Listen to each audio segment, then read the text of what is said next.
रण में फूल पड़ी मातारी, रण में फूल पड़ी मातारी, काले अस्तर काले चंदन फूल के बाल डल डाली, रण में फूल पड़ी मातारी, रण में फूल पड़ी मातारी।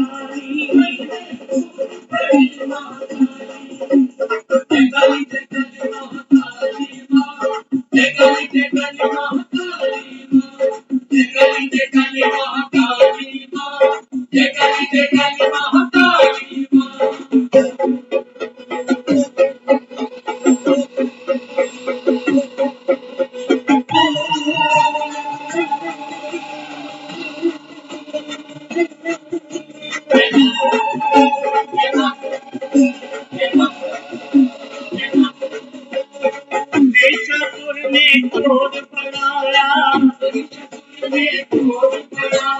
कि देवता तुमको डराया, सेना में कर लड़ने आया, मारे दृष्टि डाली, रण में फूल पड़ी मातारी, रण में फूल पड़ी मातारी।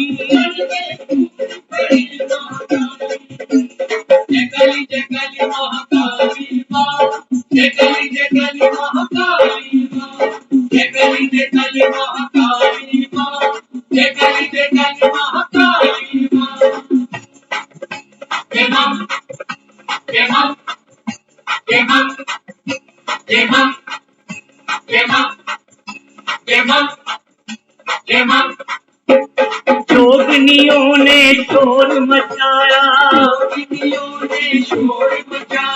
भैरों ने खप्पर भरवाया,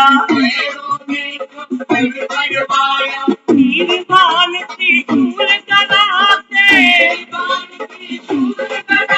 कोई बचाना खाली, रण में फूल पड़ी मातारी, रण में फूल पड़ी मातारी।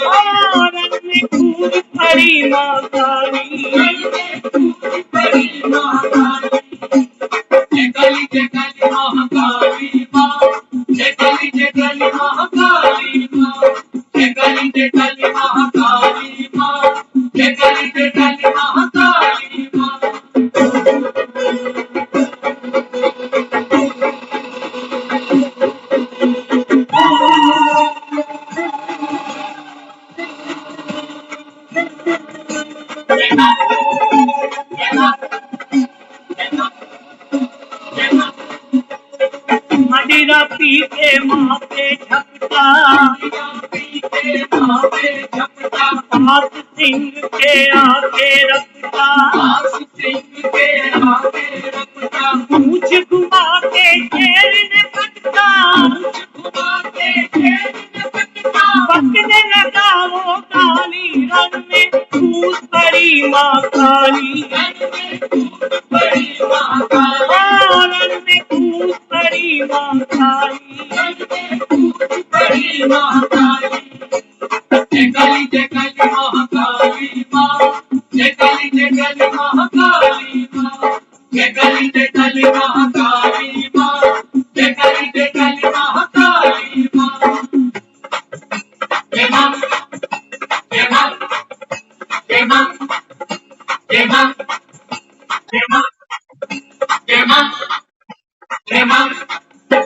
नहीं रुकी त्रिशूल की माया,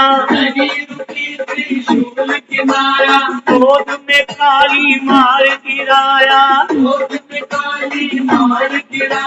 शर्मा कभी वो उठ नहीं पाया, देव बजाए ताली, रण में फूल पड़ी माँ काली, रण में फूल पड़ी माँ काली।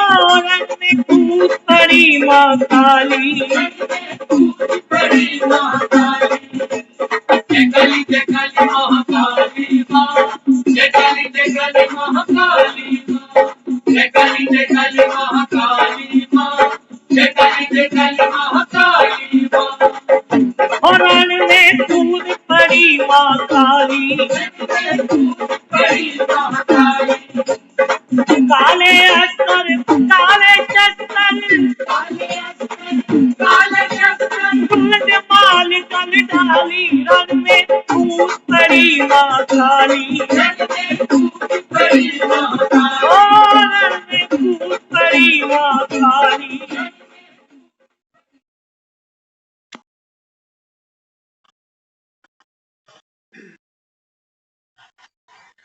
ओम शांति।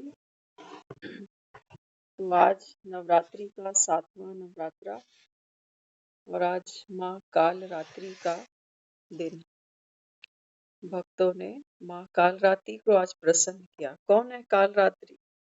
बाबा कहते बच्चे इस समय आप सब रणभूमि में हो। कोई एक काली नहीं है जो रणभूमि में कूद पड़ी। बाबा कहता है आप सब मेरे बच्चे अभी रण में हो। बाबा कहता है ये रण कैसा है? तुमको माया पे जीत हासिल करनी है। तो दिखाया ना कैसे कैसे असुर दिखाए, दैत्य दिखाए, महिषासुर, क्या क्या नाम उनके बताए दिखाए गए, कितना डरावना उनका रूप दिखाया गया। लेकिन बाबा कहते हैं बच्चे ये सब है माया। हम्म? ये क्रोध, ये काम, ये अहंकार, ये लोभ, ये मोह, ये सब बाबा कहता है बच्चे ये दैत्य हैं, ये असुर है जो आत्मा का सुख चैन बाबा कहता है तुमसे छीनते हैं। अभी बाबा कहता है ये मुरली रूपी अस्त्र शस्त्र है ना तुम्हारे, बाबा कहते हैं इनसे माया रूपी दैत्यों पर तुमको जीत पानी। तो माँ काल रात्रि दिखाई कि जो कालों का काल महाकाल है, स्वयं परमात्मा शिव की यहाँ बात करें तो कैसे इस समय भगवान स्वयं धरा भूमि पर आते हैं और एक पर काया में प्रवेश कर कर जिसको ब्रह्मा का टाइटल देते हैं, कैसे हम आत्माओं को काल पर जीत पहनाते हैं, अभय दान देते हैं हम। हाँ, रोज बाबा कहते हैं ना बच्चे अब तो घर जाना है, बच्चे अब ये अंतिम जन्म है, बच्चे अब तो मर्जीवा बनो, बस अब थोड़ा समय है। तो क्या करा रहा है? काल पर हमको जीत पहना रहा है कि मृत्यु सामने खड़ी है, तुम नए जीवन की तैयारी करो। मृत्यु का डर देता है क्या हम? बिल्कुल नहीं देता। वो कहता है तुम तैयारी करो नव जीवन की, सतयुग की। बाबा कहते हैं ये पुराना पतित चोला यहाँ छूटेगा। इससे बाबा कहता है आसक्ति नहीं रखो, ममत्व नहीं रखो। बाबा कहता है ये अमानत समझकर अभी बाबा कहता है रण में कूद पड़ो बस। पीछे मुड़कर नहीं देखो किसी को कि कोई आ रहा है कि नहीं आ रहा। बाबा कहता है क्योंकि दुनिया से तो सबको अकेले जाना है ना बच्चे। हाँ, आगे का कोई साथी नहीं मिलता किसी को भी।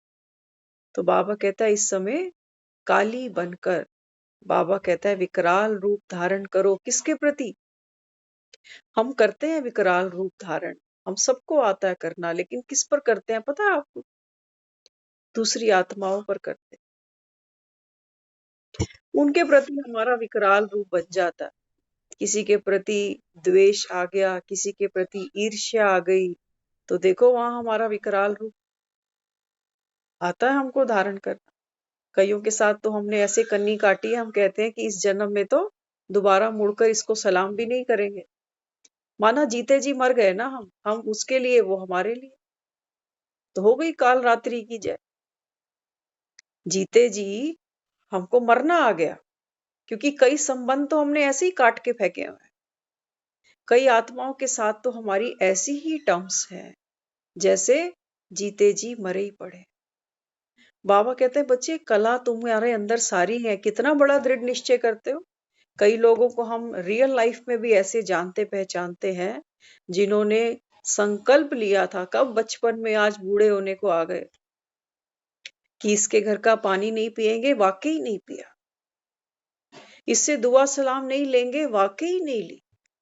कितनी भी बड़ी जीवन में परिस्थिति चैलेंज आकर खड़ा हो गया, लेकिन वो झुके नहीं। कला है ना। आप भी ऐसे बहुत लोगों को जानते पहचानते होंगे जरूर। कहते हैं इन्होंने एक बार जो बात कह दी वो पत्थर की लकीर है बस। तो हमारे अंदर ये पावर ऑलरेडी है, लेकिन हमको ये समझ में नहीं है कि हम इसको कहाँ लगा रहे हैं। जिनके साथ हमने टर्म्स बंद कर दी, जिनके लिए हम मर गए वो हमारे लिए मर गए, ये फिल्म खत्म नहीं हो रही है ऐसे। बाबा कहता है बच्चे कि ड्रामा तो कल्प कल्प ऐसे ही रिपीट होना है। तो तुम देखो जो चीजें तुमको डिस्टर्ब करती हैं, बाबा कहता है इनको चेंज कर दो। अपना रोल कहीं चेंज करना चाहो तो कर लो, क्योंकि कल्प कल्प तुमको ये रोल बजाना पड़ेगा। इसलिए बाबा कहता है सबको सुख देते जाओ, अपना तो चेंज कर सकते हो रोल, क्योंकि रण में तो हम उतरे हुए हैं। तो हम अपना रोल चेंज करेंगे, अपनी सोच परिवर्तन करेंगे, अपने कर्म, अपने भाग्य को बदलेंगे ना। लेकिन हम क्या करते हैं? हम रण में उतरते जरूर हैं, लेकिन दूसरे को खींच कर ले आते हैं कि तू बदल, तू बदल। कौन किसके कहने से बदला है? ना बदलने वाले में इतनी ताकत है, और दूसरा तो बदलना चाहता भी नहीं है। पूरा जोर एड़ी का हम लगा देते हैं, लेकिन सामने वाला टस से मस नहीं होता। फिर क्या कहते हैं जी, कुत्ते की पूंछ है, ये तो नहीं सीधी होती। हाँ, तो बाबा क्या समझाता? बाबा कहते हैं बच्चे, कोई भी आत्मा तब तक परिवर्तन नहीं करती जब तक अपने अंदर वो विल पावर नहीं आती कि हाँ मुझे चेंज होना है। जब तक अपने अंदर आपको प्यास नहीं लगेगी, आप पानी क्यों पियोगे? भीतर से प्यास जागती है तो हम पानी पी लेते हैं, भीतर भूख जागती है तो हम खाना खा लेते हैं, भीतर से नींद आती है, थकावट महसूस होती है तो हम सो जाते हैं। अगर कोई चिंता हो मन में, कोई हमको कितना भी बढ़िया बिस्तर दे दे कि आओ सो जाओ, हमें नींद नहीं आने वाली। समझते हैं ना, ये बातें तो हम सब समझते हैं, लेकिन जब बात आती है परिवर्तन की, तो हम कहते हैं पहले मैं क्यों, पहले मैं क्यों। और ये जो नवरात्रि मना रहे हैं, माँ काल रात्रि, इसकी हम पूजा कर रहे हैं। क्यों? क्योंकि ये कहती है पहले मैं, कोई बदले या ना बदले, लेकिन मैं तो बदलूं। ये है माँ काल रात्रि, हम पूजा इसकी करते हैं। हाँ, जो हर चैलेंज को पहले एक्सेप्ट करती है, वो कहती है कि मैं करूंगी परिवर्तन, मैं उतरूंगी इस रण के अंदर। पूजा हम इनकी कर रहे हैं, व्रत हम इनके लिए रख रहे हैं, और कर क्या रहे हैं? बदलना दूसरे को चाह रहे हैं। तो कहाँ शक्ति ली हमने माँ से? हम तो सिर्फ पूजा ही करते रह गए ना, कि आप तो महान हो माँ, आप जैसा कौन बन सकता। और माँ क्या चाहती है अपनी, आप हम सबके पास भी तो बच्चे बच्चियां हैं ना अपनी। क्या चाहते हो अपने बच्चों से? कि हमारे बच्चे हमसे भी आगे जाए। कोई माँ ईर्ष्या करेगी अपने बच्ची से कि कोई बच्ची मेरे से अच्छा खाना बना ले, मेरी ही बेटी। क्या करोगे? खुशी होगी ना जिस दिन वो बच्ची मुझसे भी अच्छा खाना बनाएगी। उस दिन माँ फूले नहीं समाती, कहती मेरी बेटी है। और जब वहां बात आती है दरबार में बैठी माँ की, जिसकी हम जोत जगाते हैं ना, तो वहां हम क्या कहते हैं? है तो हम तेरे बच्चे माँ, तू जगत की अम्बा है, तू माँ है सबकी, लेकिन हम तेरे जैसे कैसे? हम तो धूल है माँ तेरे चरणों की।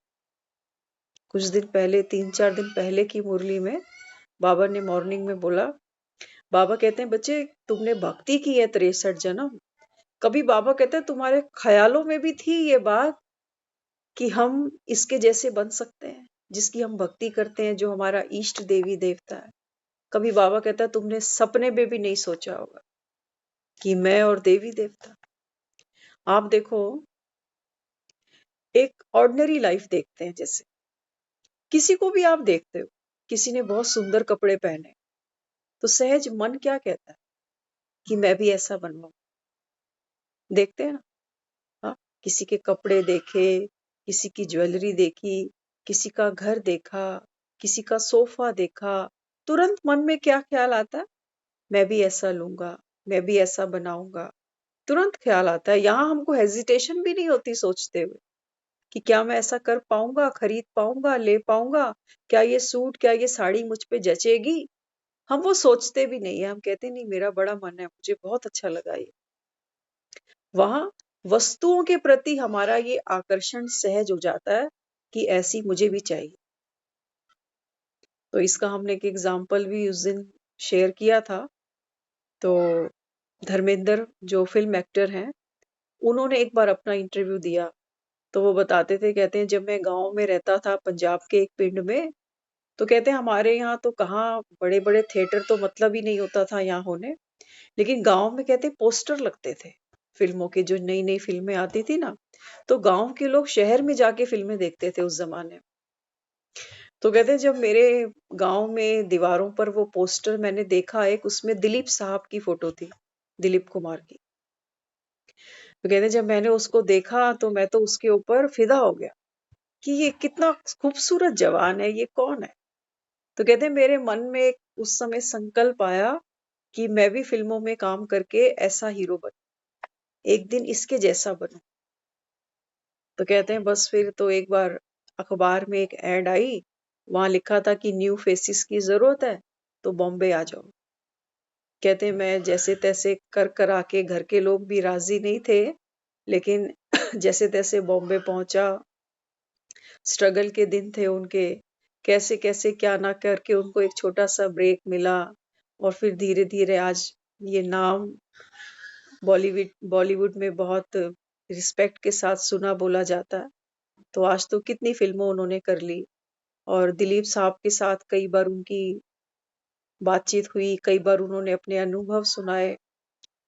तो हमको ये क्लिक किया कि देखो एक साधारण इंसान गाँव का, जो पढ़ा-लिखा भी ठीक से नहीं होगा, वो एक फ़िल्म स्टार को देखकर ये सोच सकता है कि मैं कब स्टार बनूँगा। तो हमारे अंदर वो अक्ल कभी थी ही नहीं। फ़िल्म स्टार तो तब तक के स्टार हैं जब तक फ़िल्में हिट आ रही हैं। उसके बाद उनको कोई नहीं पूछता, है ना? रात गई बात। लेकिन ये जो स्टार जिनको हमने मंदिरों में बिठाया हुआ है, बाबा तो कहता है ना बच्चे सब स्टार हो, स्टार माना आत्माएँ। हुँ? तो बाबा कहते हैं बच्चे ये जो फ़िल्म स्टार है ना, बाबा कहता है ये वो फ़िल्म स्टार हैं जो बाबा कहता है 84 का पार्ट खेलते हैं। इतने बड़े एक्टर हैं और इन एक्टर्स को हम रोज़ जाकर धूप-बत्ती करके आते हैं कि आप तो महान हो। आपने तो सतयुग की फ़िल्म में भी काम किया हुआ है। 8 फ़िल्में आपकी सतयुग में रिलीज़ हुई थी, 12 त्रेता में रिलीज़ हुई थी और हमारी हमारी तो कभी कोई फ़िल्म बनी ही नहीं। हम तो कभी सतयुग में गए ही नहीं, तो हम तो पापी हैं, हम तो नीच हैं। हमारे मन में कभी भी नहीं आया कि 33 करोड़ की पॉपुलेशन होती है अच्छी खासी, देवी-देवताओं, तो एक हमारा भी नाम ऐड हो जाता। नहीं आया ना संकल्प, हमारी गलती भी नहीं है, क्यों नहीं आया संकल्प? क्योंकि जिन्होंने इतने बड़े-बड़े शास्त्र लिख डाले, वो ये ज़रूर कह देते हैं कि जब शास्त्र पढ़ोगे, भक्ति करोगे, उपवास करोगे, तो मरने के बाद तो स्वर्ग जा सकते हो, लेकिन जीते जी स्वर्ग कोई नहीं जाता। तो मर के फिर मरना ही कौन चाहता है? एक तरफ कहते हो कि मर के स्वर्ग जाएँगे, लेकिन मज़े की बात तो ये है कि मरना भी तो कोई नहीं चाहता। फिर ये कैसा स्वर्ग है जहाँ कोई जाना ही नहीं चाहता? जहाँ एक जाता है तो घर के कितने रोते रहते हैं। ये ऐसा कौन-सा स्वर्ग बना दिया हमारे शास्त्र जिन्होंने शास्त्र लिख डाले। ये कैसा स्वर्ग रचा जिसमें एक घर का जाता है तो पूरा परिवार चीखता है, पुकारता है। इसका मतलब ये स्वर्ग नहीं है ना, स्वर्ग नहीं है। हाँ, तो यहाँ बाबा हमको समझाता है, बाबा कहता है बच्चे अभी अष्ट शक्तियाँ तुमको अर्जन करनी है ना, आज 7वीं शक्ति की बात हो रही है। तो काल रात्रि बाबा कहता है काल पर जीत पाने वाली, बाबा कहता है अपने विकारों के ऊपर विजय पाने वाली वो आत्मा कौन होगी? वो आत्मा बाबा कहता है शक्ति का अवतार होगी, जो काल का भी भय नहीं मानेगी, जिसमें आत्मिक पावर बाबा कहता है इतनी भरपूर होगी, तो बाबा कहता है ऐसी आत्मा बाप की प्रत्यक्षता करेगी। तो आज काल रात्रि का दिन और कल माँ गौरी। हाँ, कल वो अष्ट शक्तियाँ दिखाई जाएँगी कि माँ गौरी जो है अष्ट शक्तियाँ प्राप्त करके उस शिव की सजनी बनी, काली से गोरी बन गई और फिर सिद्धि दात्री। हुँ, तो बाबा भी हमको यहाँ समझाते। बाबा कहते हैं कि बच्चे अभी एक स्वयं की स्थिति की सत्यता और दूसरी सेवा की सत्यता, क्योंकि सत्यता ही प्रत्यक्षता का आधार है। प्रत्यक्ष करना है ना, काली रण में कूदी तो किसको प्रत्यक्ष किया उसने? किसको प्रत्यक्ष किया? उसने शिव की शक्ति को प्रत्यक्ष किया कि देखो ये समय है जब हमको अपनी बुराइयों पर, कमजोरियों पर, अवगुणों पर, विकारों पर जीत पानी। हुँ? तो बाबा कहते हैं बच्चे सत्यता की शक्ति, उसके लिए बाबा कहता है एक तो पहले स्वयं की स्थिति और दूसरी सेवा की सत्यता। तो बाबा कहते हैं सत्यता का आधार क्या है? जब हम कहते हैं कि मैं आत्मा सत्य स्वरूप, तो बाबा कहते हैं सत्यता की शक्ति का आधार है स्वच्छता और निर्भयता। ध्यान से समझना बात कहना क्या चाहता है। ये तो हम रोज सुनते हैं कि मैं आत्मा हूं, मैं विशेष आत्मा हूं, मैं हीरो पाठधारी हूं, सुनते हैं ना रोज। लेकिन आज अगर आत्मा को भी अंडरस्टैंड करना हो, तो बाबा कहता है बच्चे आत्मा में क्या क्वालिटी होगी, तब बाबा कहता है तुम्हारा विशेष पाठ माना जाएगा। तब बाबा कहता है आप अष्ट शक्तियां धारण कर सकोगे। तो पहली क्या होनी चाहिए? हम जब अपने पर निश्चय करें कि मैं आत्मा हूं, तो बाबा कहता है पहली शक्ति है सत्यता की। जैसे अर्थी ले जाते हैं ना, तो बड़े कॉन्फिडेंस से वो कहते हैं कि राम नाम सत्य है। डाउट नहीं होता उनको कि पता नहीं है कि नहीं, बल्कि यहीं पर ही उनके सारे डाउट क्लियर हो जाते हैं कि सत्य तो यही था। हम्म। तो बाबा कहते हैं बच्चे आत्मा माना सबसे पहली शक्ति सत्य स्वरूप हूं। सत्य स्वरूप का मतलब क्या होता है? सत्य स्वरूप का मतलब है जीवन और मरण से बाहर हूं। जन्म हम जरूर लेती हैं आत्माएं, बार बार हम अपना तन ग्रहण करते हैं और शरीर को छोड़ते भी हैं, लेकिन आत्मा तो सत्य है ना, आत्मा थोड़ी मरती है। आत्मा शरीर लेती है, तो शरीर का जन्म होता है, आत्मा उसमें बैठकर अपना कर्म भोग चुकतू करती है। तो बाबा कहते हैं बच्चे जैसे मैं निराकार हूं, तुम आत्माएं भी निराकार हो। बाबा कहता है फर्क ये है कि तुम्हारा आने जाने का पार्ट है। बाबा कहता है कल्प में एक ही बार पार्ट है। तो मैं सत्य स्वरूप हूं, इसका मतलब अब जब ये शरीर छूटेगा तो हम मरेंगे नहीं, आत्मा नहीं मरने वाली। ये तो दुनिया भी कहती है, शास्त्रों में भी पढ़ते लिखते हैं लोग कि आत्मा तो अजर है, अमर है, अविनाशी है। लेकिन लिखा ही हुआ है, कभी शरीर छोड़ता है तो ये रोते भी खूब है। फिर इनसे पूछो कि जब आत्मा अजर अमर है तो फिर किसको रोए? किसको रोए? शरीर तो मिट्टी ही है, मिट्टी को क्यों रोए?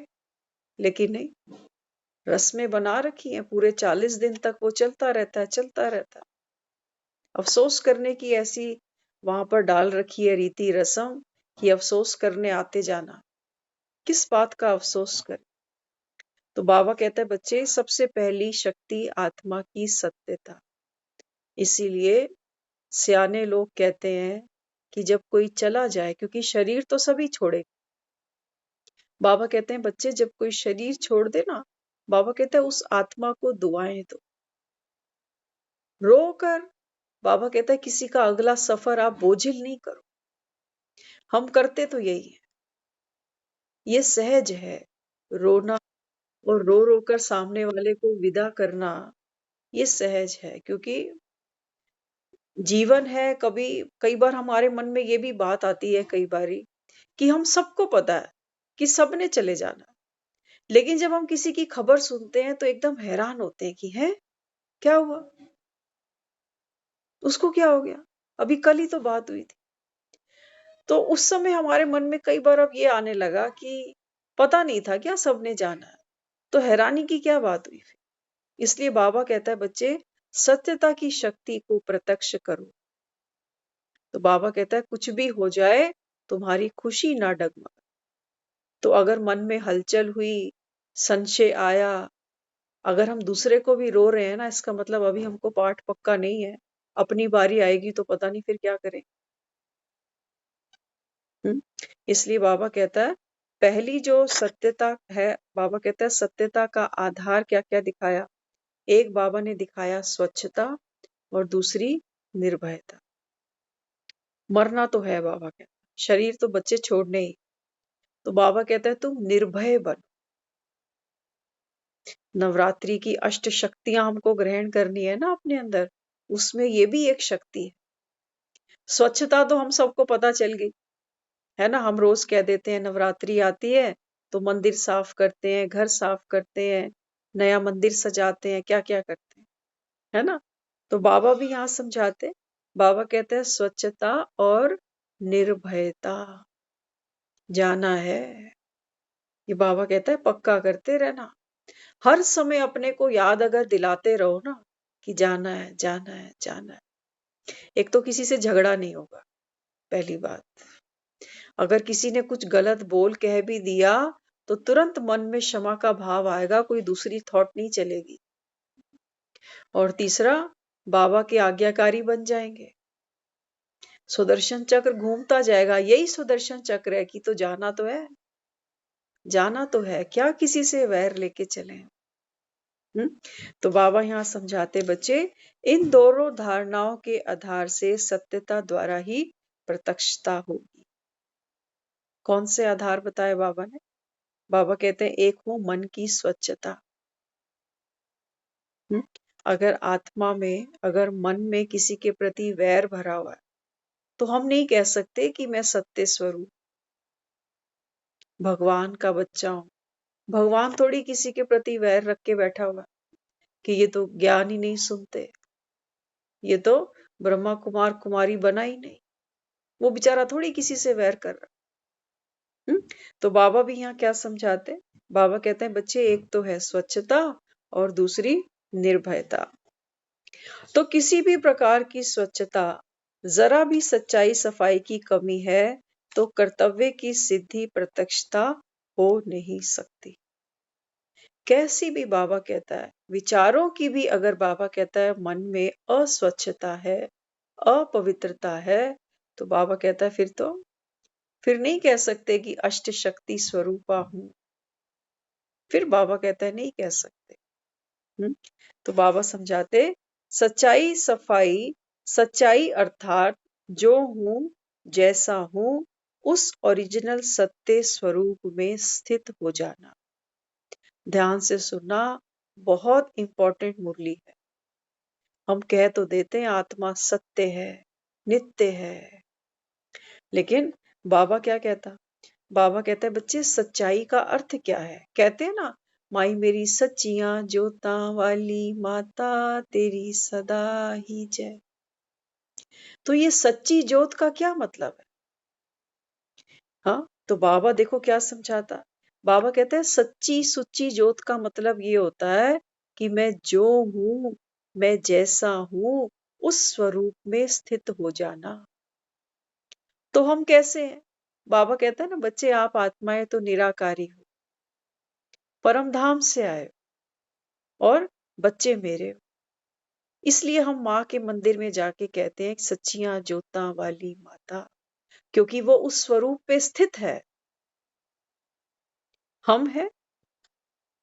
हम तो नहीं है।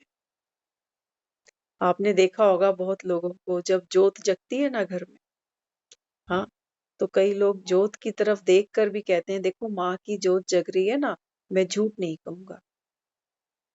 हम उसकी बात को मान लेते हैं, कह रहे इसने तो देखो माँ की जोत की तरफ देखकर बोला है ना कि सच्ची सच्ची जोत जग रही है, तो मैं झूठ नहीं बोल सकता। अब बाबा कहते हैं एक है सच और झूठ की बात जो हम मुख से बयान कर देते, लेकिन बाबा कहता है बच्चे तेरा पहला सत्य ये है कि तू कौन है। तो मैं कौन हूं, मैं जैसा हूं, मैं जो हूं, बाबा कहता है उस स्वरूप में स्थित हो जाओ। तब बाबा कहता है तुम भी बन जाओगे सचियां जोता वाली। जोत जगा रहे हो ना माँ के मंदिरों में, बाबा कहता है ये कब जगेगी? इसको बाबा कहता है अखंड जला के रखो। हर कर्म करते, हर व्यवहार करते, बाबा कहता है तुमको ये भूले नहीं कि मैं कौन हूं, मैं किसका हूं। ये जग गई सच्ची जोत। बाकी तो दुनिया में हमने जो सोचा कि मैं किसका हूं, तो हमको हमारे घर के माँ बाप याद आ जाते हैं, पति बच्चे याद आ जाते हैं। ये सत्य नहीं है हमारा परिचय। ये हमारा परिचय सत्य नहीं है। 3 पीढ़ी आती है ना, उनको नाम भी नहीं पता होते कि दादा के आगे पहले कौन थे। ना वो बेचारे जानना चाहते। हम खुद अपनी बात करें।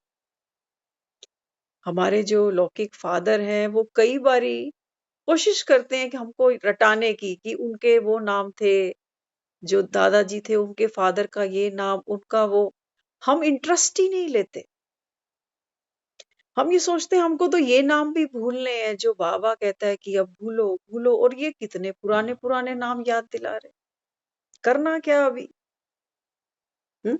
तो ये मान के चलना जैसे हमको पिछली 2 पीढ़ियों से पहले कुछ नहीं पता, ना हम पता करना चाहते।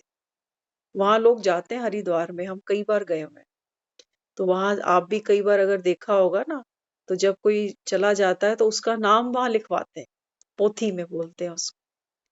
तो वहां वो पिछले पिछले पिछले वो पता नहीं कितने पिछले के पूरी डिटेल दे सकते हैं। लेकिन इतना पंडितों के पास में भी टाइम नहीं होता, और जाने वाला तो पहले ही जल्दी में होता है कि घर जाना है, दुकान खोलनी है, दफ्तर जाना। क्या करूंगा ये नाम पढ़ सुन के? तो मान के चलना, अपना सत्य परिचय हमेशा याद रखना कि मैं कौन हूं, मैं किसका। हमारे पहले वाले भी कई चले गए, कोई नहीं है आज, खाली मैदान देखते हैं। हाँ, और अपने साथ वाले भी देखते हैं, धीरे धीरे सब जा रहे हैं। क्योंकि आप देखेंगे जैसे जैसे एज बढ़ती है ना इंसान की, 50s के ऊपर, कई तो हम 30s में भी देखते हैं अभी। ऐसा समय आ गया अभी। कल हम एक एग्जीबिशन लगाने वाले हैं व्यसन मुक्ति के ऊपर, तो एक प्रदर्शनी चलेगी। उसमें आज हमने उसकी डिटेल थोड़ी सी देखी समझी, तो उसमें ये आया कि व्यसन मुक्ति। तो हम जब व्यसन की बात करते हैं तो हमारे मन में ये आता है कि व्यसन माना शराब, सिगरेट, बीड़ी, गुटखा, तंबाकू, ये चीजें अक्सर माइंड में आती हैं कि ये चीजें व्यसन है, ये जीवन को नर्क बना देती है। लेकिन आज समय बहुत आगे चला गया। ऐसे नहीं ये काली रण में कूदी। हम थोड़ी बीड़ी शराब सिगरेट पी रहे, लेकिन क्यों ये काली को रण में उतरना पड़ गया? कौन सा व्यसन था जिसके ऊपर जीत पानी थी इसको? तो और गहराई में चलोगे तो व्यसन बहुत सारे हैं। व्यसन है क्रोध का, आदत ही पड़ गई, बिना किए चलता ही नहीं। व्यसन है अहंकार का, काम का, लोभ का, लालच का, मेरे का, तेरे का। और गहराई में आओ और देखो व्यसन कौन कौन से हैं। ये मोबाइल फोन, इसके बिना तो हमारी गति ही नहीं। और सोचो जिस दिन दुनिया से जाना पड़ेगा, रखेगा कोई साथ में हमारे आईफोन? वहां नेटवर्क कैच करेंगे? हम्म। तो ये सब हमको पड़ गई है आदतें, मजबूर हो गए। इसीलिए हमको इस रण में उतरना पड़ेगा, क्योंकि जब आत्मा यहाँ से जाएगी तो यहाँ से यहाँ का कुछ भी नहीं लेके जा सकते। इसलिए बाबा कहता है बच्चे स्वच्छ बन जाओ। स्वच्छ बनना माना नो क्रोध, नो अहंकार, नो काम, नो क्रोध, नो लोभ, नो मोबाइल। हाँ। और व्यसन की तो देखो, जो बाहर दिखते हैं वो तो वैसे ही जीवन को नर्क बना देते हैं।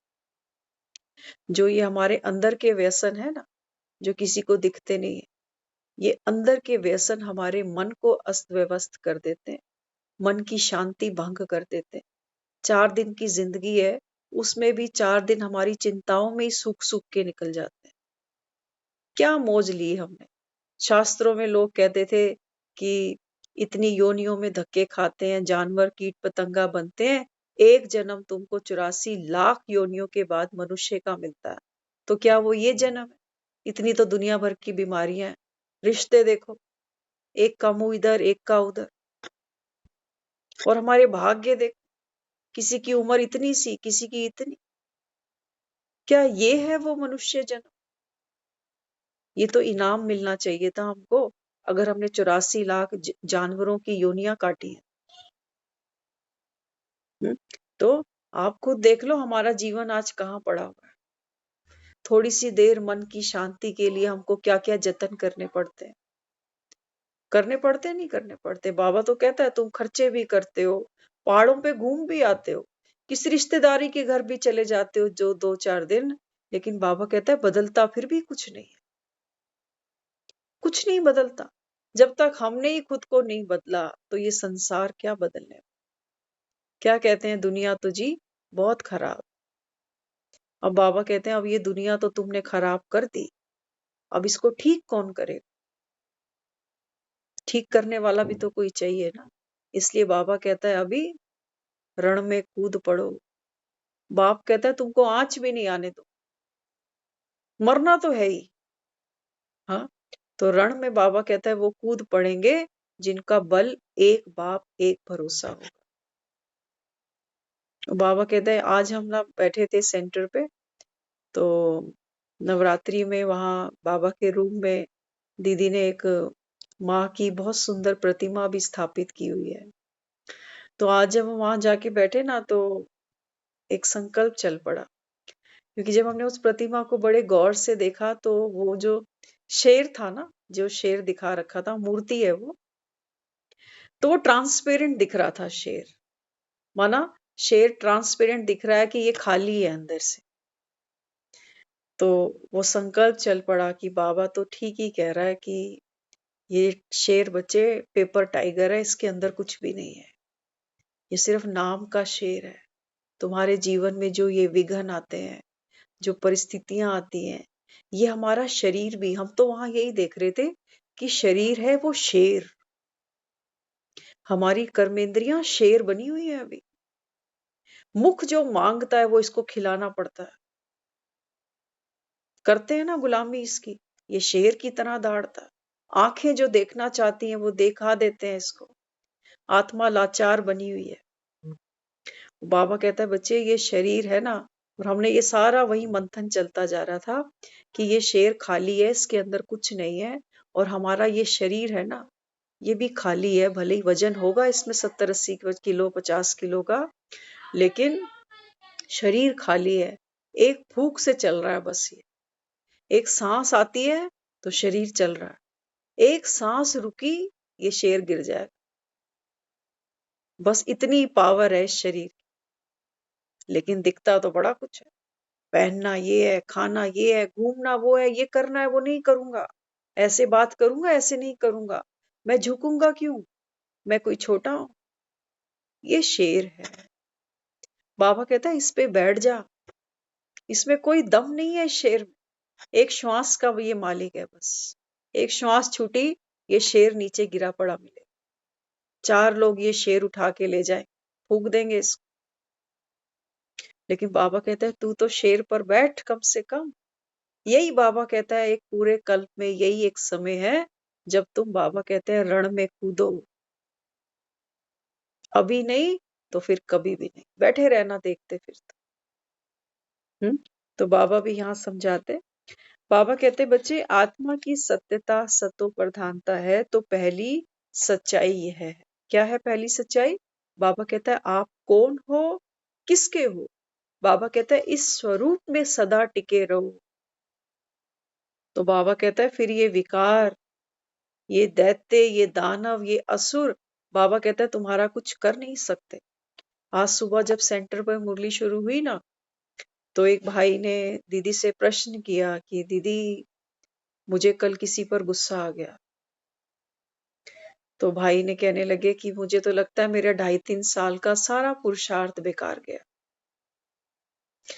हम रिप्लाई नहीं कर सके वहां पर, लेकिन मन में संकल्प आया उनके प्रति कि कभी इनसे बात होगी तो उनको जरूर कहेंगे। देखो आत्मा तो केवल एक एनर्जी है, जैसे पानी को कहते हो ना, पानी क्या है, एक प्राकृतिक संसाधन तो है। पानी को पिया भी जा सकता है, और पानी से बर्तन भी धुल सकते हैं, कर सकते हो ना। एक ही पानी होता है, काम कई आ जाता है। ऐसे ही आत्मा एक चैतन्य शक्ति है, चाहो इससे बॉम्ब बना लो, और चाहो तो इससे एक भगवान की सुंदर सी मूर्त बना लो, करने वाली यही आत्मा है। अब हम जो ये ज्ञान सुनते हैं, हम जो ये रण में उतरते हैं, दिखता तो है कि हमको विकारों पर जीत पानी, कहना समझना यही होता है कि विकार पर जीत पानी। अब जीत पाओगे कैसे? जीत पाने का मतलब ये नहीं है कि हमने आज से संकल्प कर लिया कि क्रोध कभी नहीं करेंगे। करते हैं, बहुत लोग करते हैं प्रतिज्ञा, विकारों को जीतना वो यही समझ पाते हैं मोस्टली लोग, और इस वजह से वो ज्ञान से कई समय में फेडअप भी हो जाते हैं, कहते हैं होता तो है नहीं, दबते जाओ तो ठीक है, कभी तो बाहर निकलेगा विष, कितना दबेंगे। और ये सच्चाई भी है। तो विकारों को जीतना है कैसे? ऐसे सोचो जैसे दो पलड़े हैं तराजू के, एक तरफ है हमारी शांति, एक तरफ है हमारा क्रोध। दो ही चीजें हैं। जब क्रोध पर अटेंशन देते हैं ना, तो क्रोध बढ़ने लगता है, क्रोध भारी हो जाता है, जो बढ़ेगी चीज वो नीचे ले जाएगी।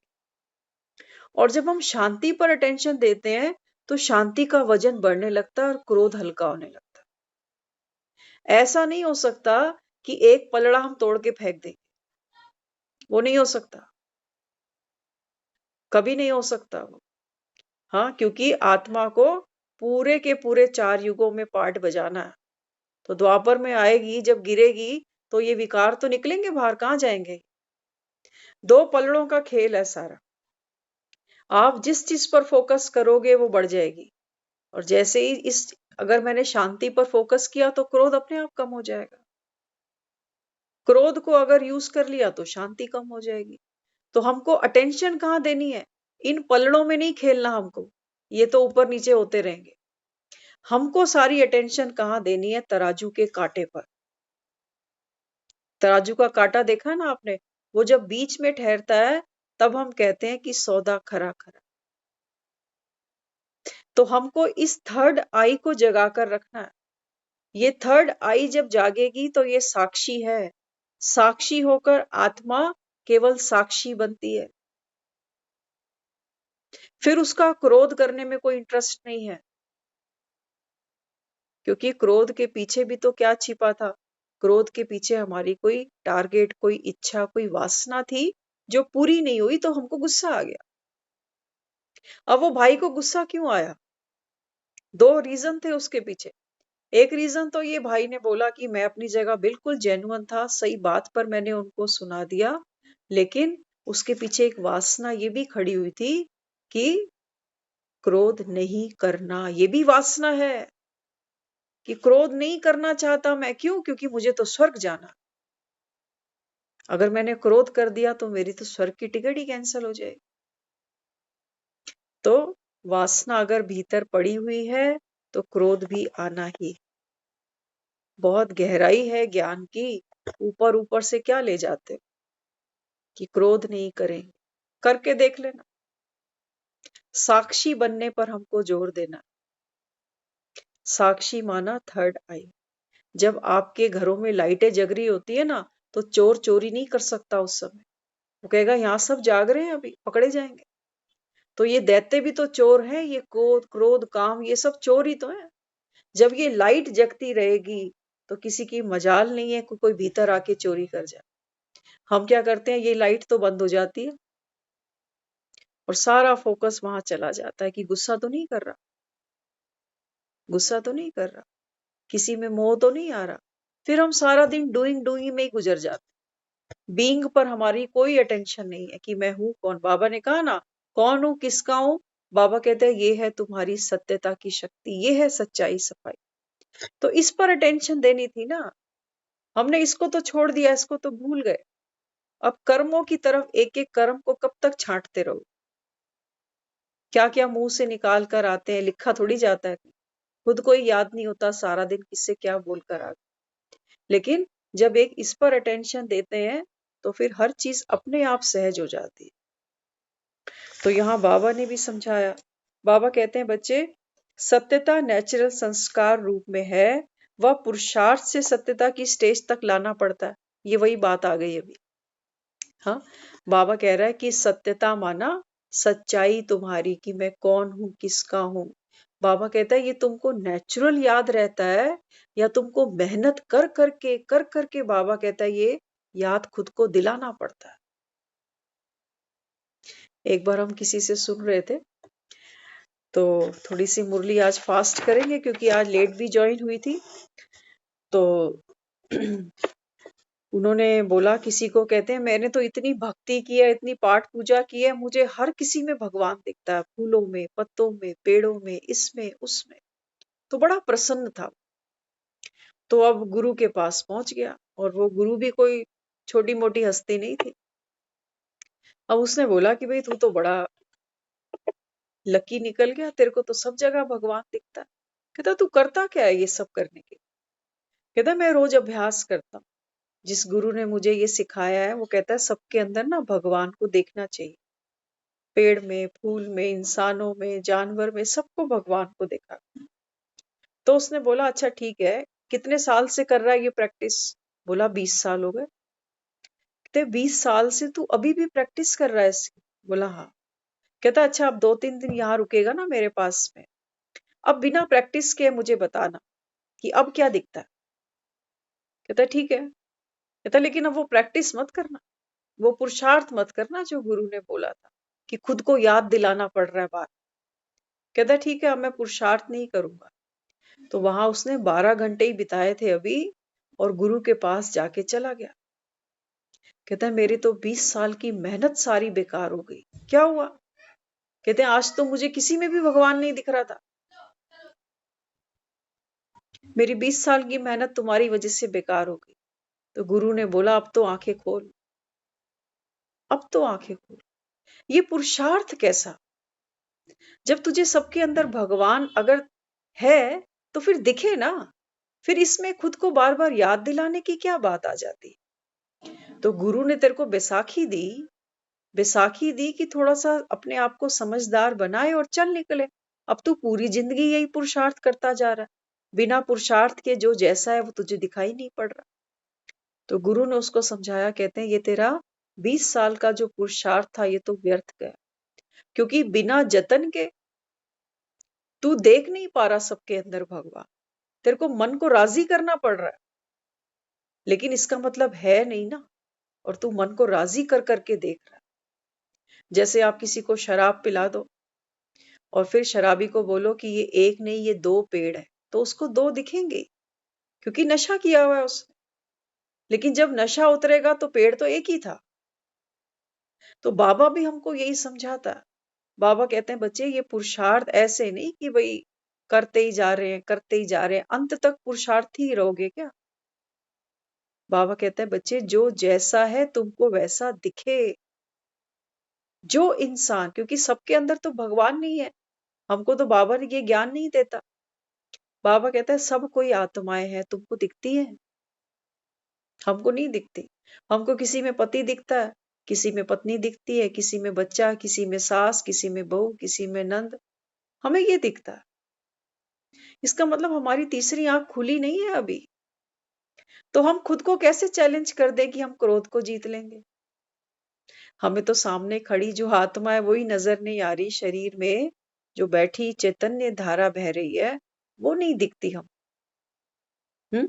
तो बाबा भी यहाँ हमको यही कहते, बाबा कहते जैसे बाप को क्या कहते हो, ट्रुथ कहते हो ना, सत्य कहते हो, वैसे ही आत्मिक स्वरूप की वास्तविकता भी सत्य अर्थात ट्रुथ है।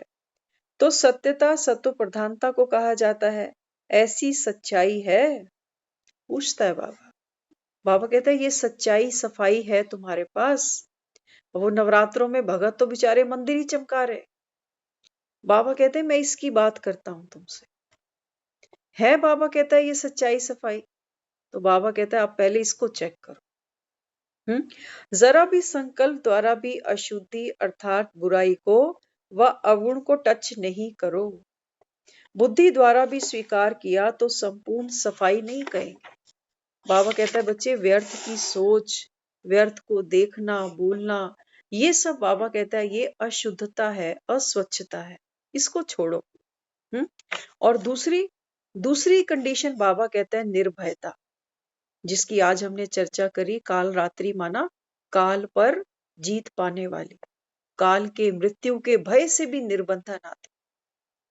तो बाबा यहाँ समझाते अपने पुराने तमोगुणी संस्कार पर विजय पाने की निर्भयता है। अब देख लेना क्या क्या कह रहा है। हम मृत्यु क्या समझते हैं? हमारे लिए मृत्यु का अभी तक यही मतलब है कि आत्मा जब ये शरीर छोड़ेगी ये है मृत्यु। यही जानते हैं ना, मौत हो गई माना शरीर छूट गया।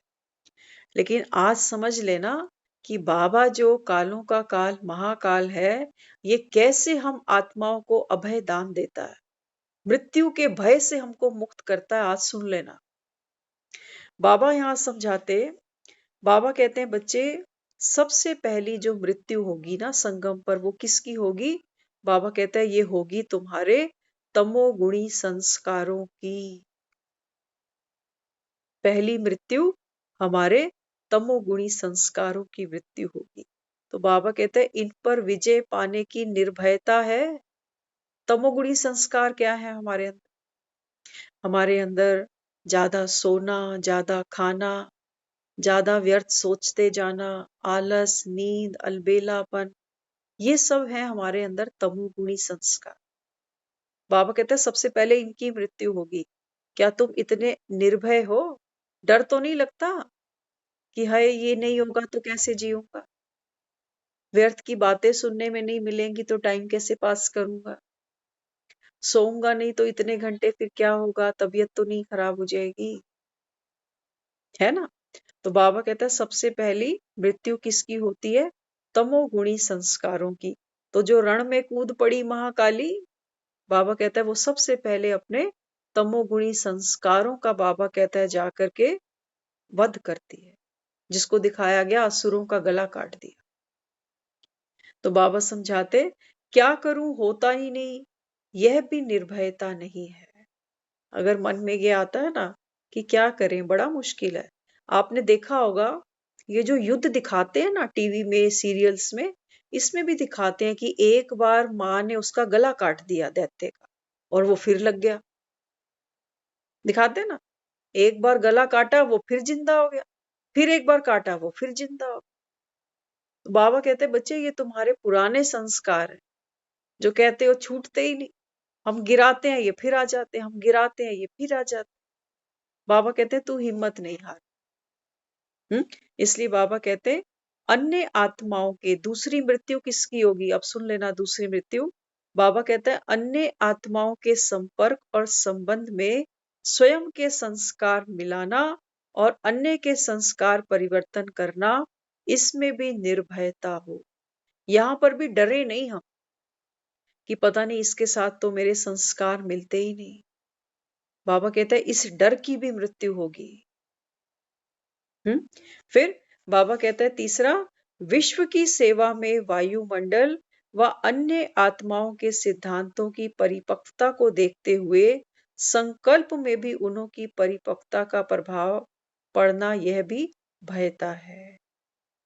जैसे देखो भूकंप आते हैं ना, तो कैसे एकदम हफरा तफरी मच जाती है चारों तरफ। बाबा कहते हैं तीसरी आपके अंदर ये निर्भयता आ जाएगी कि दुनिया का माहौल, वायुमंडल कैसा भी हो, आपका चित्त उसके प्रभाव में नहीं आएगा। ये शक्तियां हैं और ये शक्तियां बाबा कहता है मेरे साथ रहने से ही तुमको मिलेंगी। ये सब शक्तियां, छोटी सी बात होती है मन कैसे दुखी होता है, अरे आ गया भूकंप आ गया, फोन करो, इसको मिलाओ उसको मिलाओ। कर क्या सकते? बाबा ने कहा ना, कल परसों मुरली में था, छत गिर गई तो छत का मतलब ये नहीं है कि वो लेंटर वाली छत हमारे सर पे गिरने वाली है। मुसीबतों के भी तो पहाड़ गिरते हैं कई बारी, वो भी तो छत गिरने जैसी ही बात हो जाती है। किसको आवाज देते हैं तब? बाबा कहता है कोई है तुम्हारा धनी धोरी जिसको आवाज दो। सबके ऊपर बाबा कहते हैं छतें गिरी पड़ी, किसको बुलाओगे? कोई किस दुख से दुखी है तो कोई किस दुख से दुखी है। तो इसलिए बाबा कहते बच्चे ये बिगड़ जाएंगे, हगामा हो जाएगा, इसमें भी निर्भयता हो कि दुनिया में जो भी कुछ हो, बाबा कहते हैं तुम ये भी डर नहीं रखना कि आगे क्या होगा, हंगामा हो जाएगा। इसमें भी बाबा कहते हैं निर्भयता हो। जब आत्मिक ज्ञानी आप तना द्वारा निकली हुई शाखाएं वह भी अल्पज्ञ मान्यता में निर्भयता का प्रभाव डालती हैं, तो अपनी अल्प मत को प्रत्यक्ष करने में निर्भय होती हैं, झूठ को सच करके सिद्ध करने में अटल रहती हैं। तो सर्वज्ञ बाप के श्रेष्ठ मत व अनादि आदि सत्य को प्रत्यक्ष करने में संकोच करना भी बच्चे भय है। बाबा कहते हैं बच्चे विनाश सामने खड़ा है, दुनिया की आत्माएं, बाबा कहता है हिलती डुलती रहती है वो, लेकिन फिर भी बाबा कहता है अपने दमखम पर अल्पकाल की शक्ति से बाबा कहता है वो दूसरों को भी स्टेबल कर देती है कि ठीक हो जाएगा सब कुछ, होता कुछ भी नहीं है। बाबा कहता है तुम्हारे पास तो ईश्वरीय पावर है और तब भी बाबा कहता है तुम लड़खड़ा जाते। तो इसमें भी बाबा कहता है तुमको निर्भय बनना है। इसीलिए प्रत्यक्षता का आधार क्या है? स्वच्छता और निर्भयता। तो ये दो शक्ति हमको हमारे अंदर जमा करनी है। जमा कैसे करेंगे? बाबा समझाते, बाबा कहते हैं बच्चे, परिस्थितियां आएंगी, परिस्थितियों में बाबा कहता है अपने आप को, इन शक्तियों को इमर्ज करना। हम क्या करते हैं? जब कोई परिस्थिति आती है ना, तो सबसे पहले तो हमारा आपा खो जाता है, वो चाबी गुम हो जाती है जो बाबा कहता है हर विघ्न में लग जाएगी। हाँ, तो बाबा यहाँ समझाते, जैसी जो भी परिस्थिति आए, सबसे पहले बाबा कहता है सच्चाई, सफाई, मैं कौन हूँ, किसकी हूँ।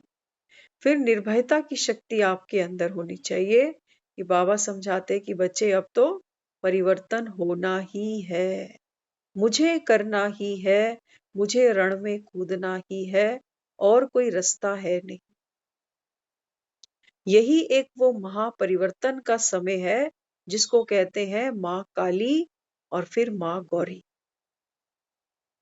काली रण में उतरी है, तभी उसकी तमो प्रधानता इस रण के अंदर सतो प्रधानता में बदली, क्योंकि अपने ही विकारों पर, अपनी ही कमजोरियों पर हम जीत पाते।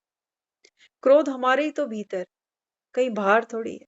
ये सारे दैत्य हमारे अंदर पल रहे हैं, हम इनको रोज खुराक देते हैं, आप मानो या ना मानो। जब हम गुस्सा करते हैं ना, तो जो अंदर क्रोध वाला भूत बैठा हुआ है ना, उसको खुराक मिलती है, वो और बड़ा हो जाता है। बच्चा छोटा सा आता है दुनिया में, बड़ा करते करते, खिलाते पिलाते बच्चे को 6 फीट का बना देते हैं।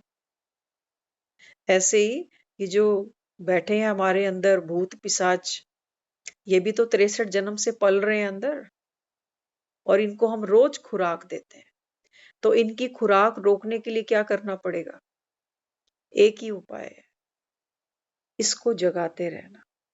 बस साक्षी का पाठ खोल दो, तो फिर क्रोध को उसकी खुराक मिलनी बंद हो जाएगी। अगर आप ये सोचोगे कि क्रोध तो आ रहा है, माना बच्चा तो भूखा मर रहा है अंदर, चीख रहा है कि कुछ दे दो मुझे, कितने दिन से क्रोध नहीं करा, कुछ दो मुझे, खाना दो, खाना दो। तो हम दबा देते हैं कि आज नहीं करूंगा क्रोध, अभी नहीं करूंगा, बिल्कुल नहीं करूंगा। लेकिन वो बच्चा जब मरने पे ही आ जाता है, जब वो क्रोध हमारा ऐसा निकल कर आता है, तब हम उस बच्चे को इतना भरपूर कर देते हैं कि आधा घंटा, 15 मिनट क्रोध किया, अब वो बच्चा 15 दिन आपसे क्रोध नहीं मांगेगा। 15 दिन के लिए वो अभी पेट भर गया उसका। ऐसा होता है ना, आप एक दिन लड़ाई करो, फिर आपका जल्दी लड़ाई करने का मन नहीं करेगा क्योंकि उसका पेट भर दिया अभी हम। फिर जब वो खाली होगा थोड़े दिन बाद, फिर मांगेगा खिलाओ तो, और हम उनको खिलाते जाते। तो अभी हाथ रोकना पड़ेगा। हाथ रोकने का एक ही तरीका है कि बस एक अटेंशन रखना, जैसे तराजू का कांटा देखते जाना कि कहाँ स्टैंड कर रहा है। जब आपके अंदर ये जागृति आएगी ना, तो क्रोध की तरफ एनर्जी नहीं बह सकती, नहीं बहेगी। एक ही समय पर आप क्रोध और प्यार नहीं कर सकते। करके देख लेना कभी, अगर आपको बात झूठी लगती हो ना। एक ही बच्चे को एक गाल पे थप्पड़ मारो और दूसरी तरफ उसको गले से लगा, कर नहीं पाओगे आप। एक तरफ से उसको गालियां दो और दूसरी तरफ से उसको प्यार करो, दुआएं करो, एक साथ ये दोनों काम नहीं कर सकता कोई, नहीं कर सकता ना। रात और दिन इकट्ठे थोड़ी हो सकती है। ऐसे ही बाबा हमको समझाते, बाबा कहते हैं बच्चे, आत्मा तो चैतन्य धारा है, तुम क्या बहा के ले जाते हो, बाबा कहता है ये तुम जानो। बाबा तो हमको अवेयरनेस दे रहा है, तीसरी आंख दे रहा है कि देखो ये तुम्हारा रास्ता है, ऐसे चलोगे तो ये मंजिल मिलेगी, ऐसे चलोगे तो ये मिल जाएगा। अब चलना हमको है, समझ हमारी, सूझबूझ हमारी। तो ये हमारा और आप सबका पुरुषार्थ है अभी, क्योंकि नवरात्रे हैं, तो शक्तियों का आह्वान हमको अपने भीतर करना है। माँ की भेंटे भजन तो हमने खूब गाई हैं, अब उसके जैसा हमको भी बनना है। तो ये हमारा नवरात्र पर सुंदर पुरुषार्थ होगा, जो हम आत्माओं को काली से गोरी बना देगा। ओम शांति।